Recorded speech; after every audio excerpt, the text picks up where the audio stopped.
Yes, sir. Awesome. Thank you. You're welcome. Yet another Sunday household talk in the new year, second day of January 2022. I'm very excited to see that you are still contending the faith. This is very good. So feel free, you're welcome. Ezra, you're welcome. Everyone, you're welcome. I see a very good attendance. Brother Kunda from Kawe was talking to me in the morning. He is not able to join us. They had no power the whole day yesterday, including today. His phone was on 4% battery. So he will not be able to join us, but obviously he will catch up via our Zoom. So you're welcome, feel free. This is a free household talk. We have it every time, every Sunday, 9:30 a.m. to 10:50 a.m. We come to discuss our situation as a human family, our situation as a human race, our situation as a human race. When I say human race, I mean the over 7 billion, or is it 9 billion people on earth. We come to experience and explain the things which God is beginning to show us. Because we know that with the coming of each new year, we are getting closer to the day of rest, the Sabbath day, the 7,000-year period, to the time of the Messiah. Every time the years move, the Messiah's period is getting closer. We did explain what the Messiah's period will entail. The Messiah's period, you will see that the Messiah's period is coming because people will begin to yearn for the truth. And, you know, there's one thought which came into my mind, even as we begin to think. How do we know that things are getting better? Because we know the scripture tells us that as the day of the Messiah approaches, things will begin to get better. So how do we know that things are getting better? Of course, we don't say things are getting better when there's too much wealth. I know that's what we say because you've got a lot of money. 2021, I've been seeing a lot of messages on the online. People saying 2021 was a bad year, 2021 was a horror, and others are saying 2021 ended well because I got my material needs. Things are not getting better when there's wealth. It's not when there's wealth. You know, people think things are getting better when man has got wealth. There are good schools, good roads, good education, good physical education. But what we are saying, what I'm trying to say is that things will begin to get better when man begin to get better morally and virtually. Then we know things are getting better. Then we know people are ready to accept the Messiah. And the Messiah's business, we mentioned, is to come and re-educate us. And I think for the last year, 12 months, I've been trying to re-educate you. All of you know that a lot of things we've been tackling have been a re-education on what we knew, what we knew. Then when we touch the truth, the way God brings it, we begin to know that the way we knew things is not actually the way it is supposed to be. So you're welcome and Happy New Year. I wish you the best. And I wish things to get better for you, virtually and morally. Of course, material needs, all we need to do is change our mindset. And we can get it. But moral and virtual is something we've been struggling with as a human race. And this is what is going to bring unity and peace and the kingdom of God on earth. So the Messiah's appearance I'm not saying there is a man who's going to appear and call himself a Messiah. It's a period of the Messiah. It is a period of re-education. People rededicating themselves to a better cause, to a good cause. People rededicating themselves to family. Very important. I mentioned the micro growth. We need to grow from the micro growth first. And our micro growth is the Zoom talk we have here. You know that you're going through problems, you're going through a lot of things. You know, even the world tells you no man is an island. So I don't understand if you say you are part of the group, we don't know who is shaping you. Because remember, when you have a problem, you can't internalize it. It's going to become a bomb. It is always wise, they say, you share it with people who give you directions. You need to have a man who is your wise piece, a man who is your standard, someone you can look to.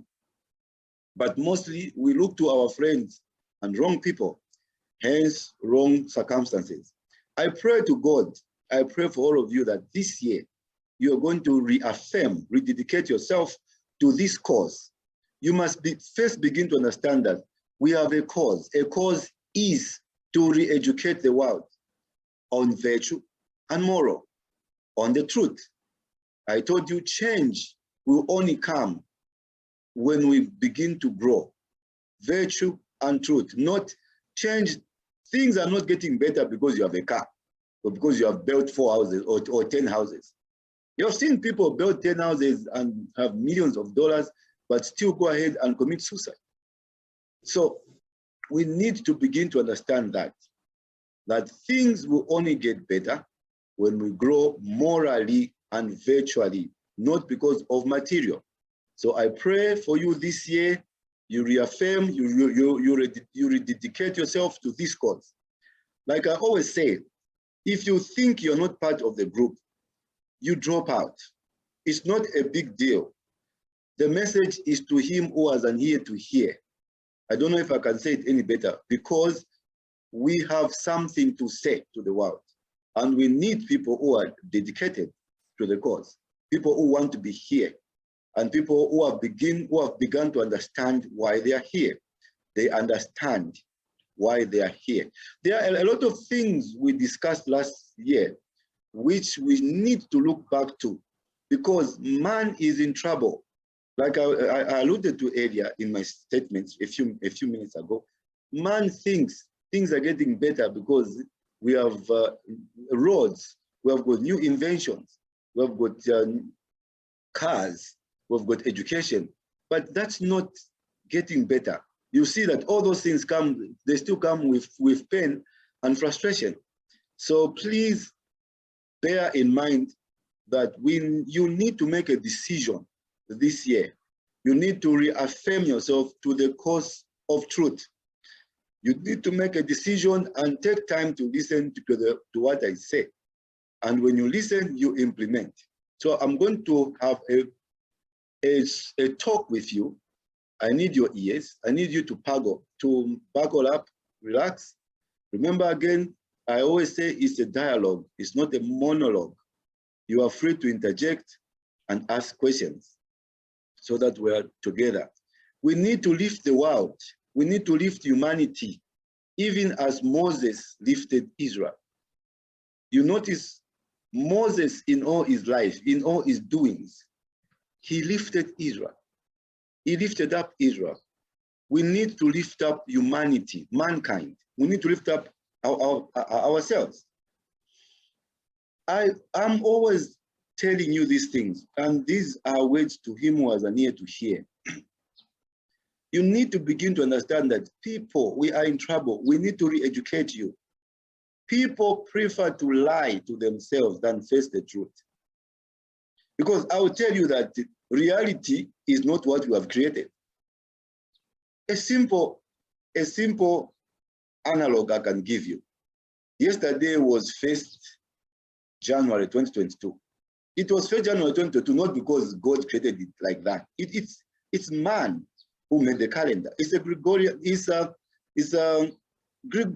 Gregory, Saint Gregory. He was a Catholic. That's why we call it Gregorian calendar. So he created that, and obviously our minds have been wired that when it's the first January 2022, even our feelings change. They say we are in a new year. We are in a new year because that's what we have said as human beings. But what we need to do, I'm not saying these things are wrong, but we need to take these things we have created as human beings as a time to reevaluate ourselves and reaffirm ourselves to the greater truth. But all I'm saying is that the truth is absolute. Even 1st January 2022 is not the truth. It's what we just created as human beings. So there is a truth which I'm saying we need to pay attention to, and that will bring us peace, and it will help us, it will open us up in understanding humanity and life. Because we are in danger. People prefer to lie to themselves than face the truth. But we know in many ways we live in a world which is wicked, a world which we feel is unbearable. And remember, all these things culminate because we refuse to believe the truth or love the truth. We have the wicked, but all the time, that's why I say, who are you listening to? Some people, when the world is wicked, they lose faith, they lose hope. But you realize that the Bible shows us, the truth has shown us. Yes, when we err, man becomes wicked. But in every circumstance, there is a purging for a child of God. Everything works together for good to those who are called. So the wicked were created to make a wiser mind in us. The wicked, I'm saying it again, were created to make a wiser mind in us. What people do to you and the way you react will show what you become at the end of all the things they make you go through. And you know, life is like that. We come, it's tough. It's like the gods made the world so hard, and every day we have to struggle. But we know when we understand the truth, it's not struggling. We are here to learn the earth and grow. And of course, life goes on. If you die, you die. If you live, you live. But if you live well and good, you've got time to prepare yourself to begin to understand who you are. I want to change our mindset again, helps change our mindset, because we are here for re-education. The situation is dire. The whole world needs to shift. We need a paradigm shift as the whole human race, as the whole 9 billion people.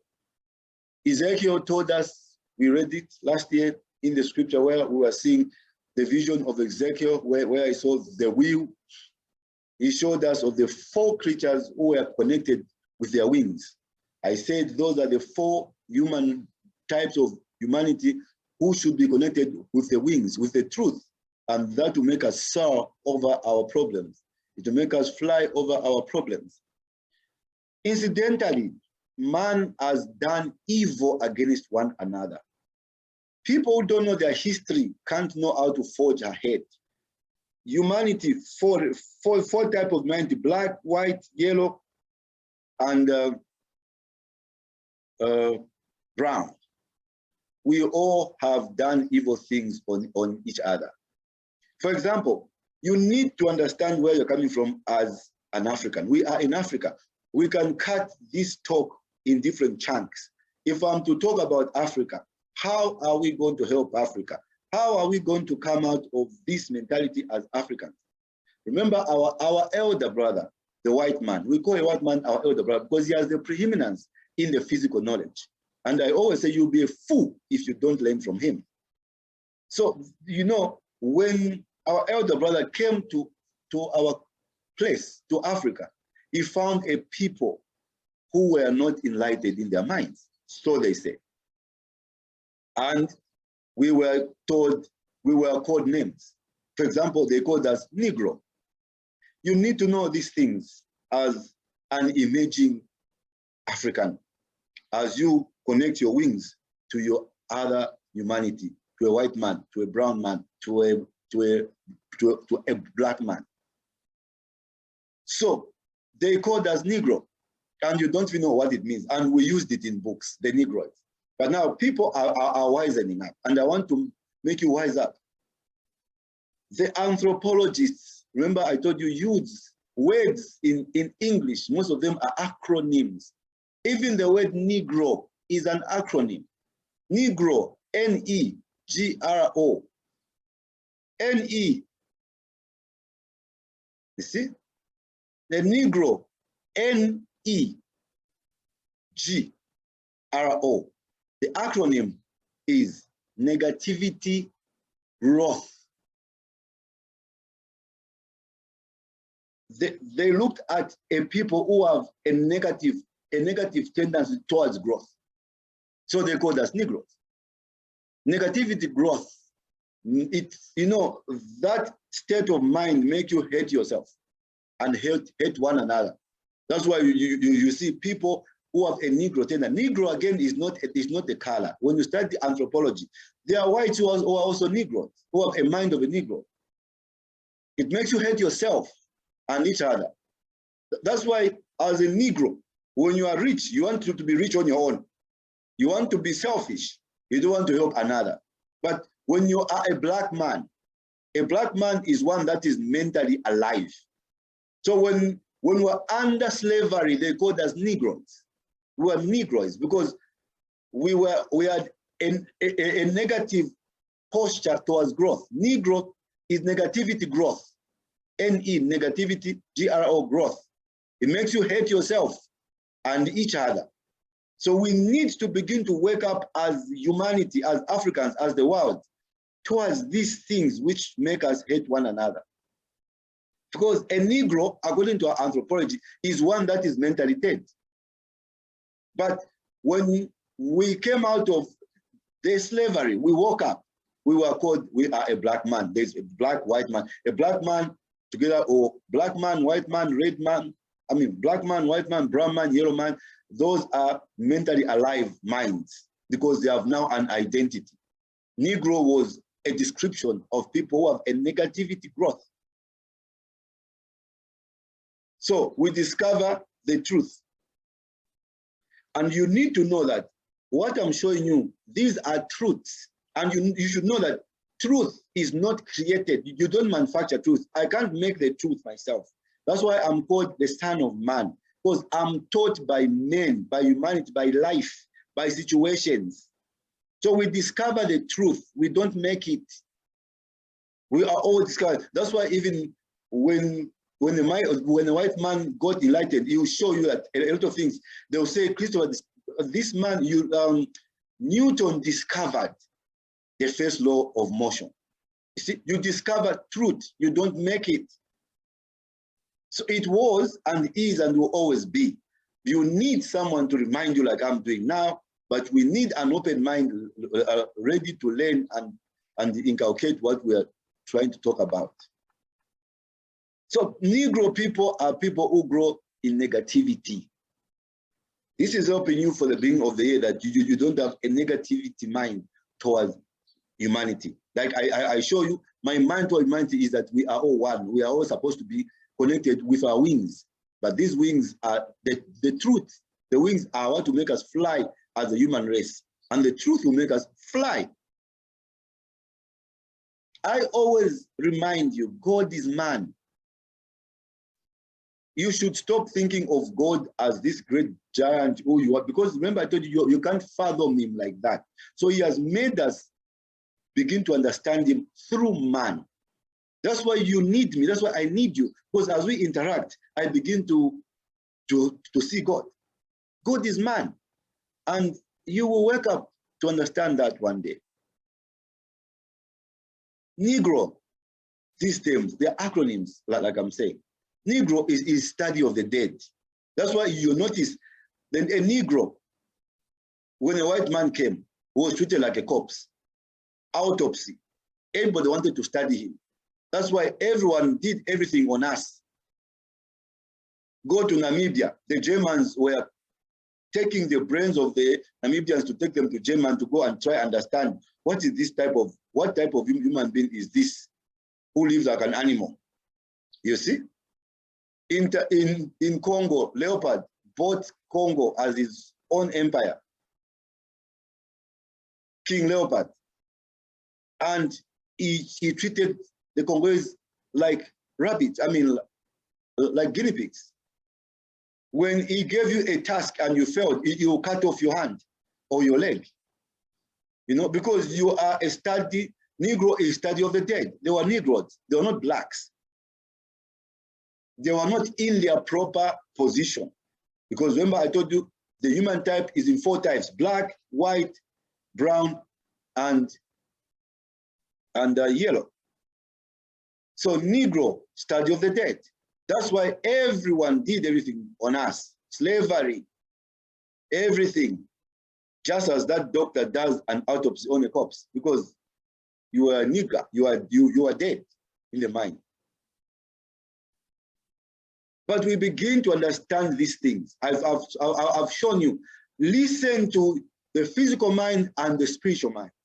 When I'm listening to a scientist, I'm listening to a messenger of God on physical matters. When you're listening to me, you're listening to a messenger of God on spiritual matters. And that's what we need to do, to balance up those two as we go on in our quest to understand what I'm trying to say. I'm helping you to understand. And remember, I said the truth is not discovered. I mean, it's not made, it's discovered. Even when you go to a hospital, Dr. Vinkumbo is here. Doctors don't kill you. I mean, don't cure you. Doctor doesn't cure us. Doctors help the body to cure itself. That's what they do. You can ask doctors among us, Lumbuka, Mungaera. Doctors don't cure us. Doctors help the body to cure itself. So with those few words, I just wanted to check up your mind and show you why we are here. We move on to understand again that you have to find, because in line of these things I'm trying to say, you have to find the right person for advice. That's why I don't know who you go to advice for. All you know is that this man is just the music I listen to on Sunday. Well, we don't have a relationship. I don't know what you do. I don't know what you're doing. I don't know what you did yesterday. You know? And you expect me to help you in your problems. How do I do that? You don't want to be familiar. You have to find the right person for advice. As people, we must always try to improve ourselves. That's why we're saying we should move from that negativity mentality, improve ourselves, we grow.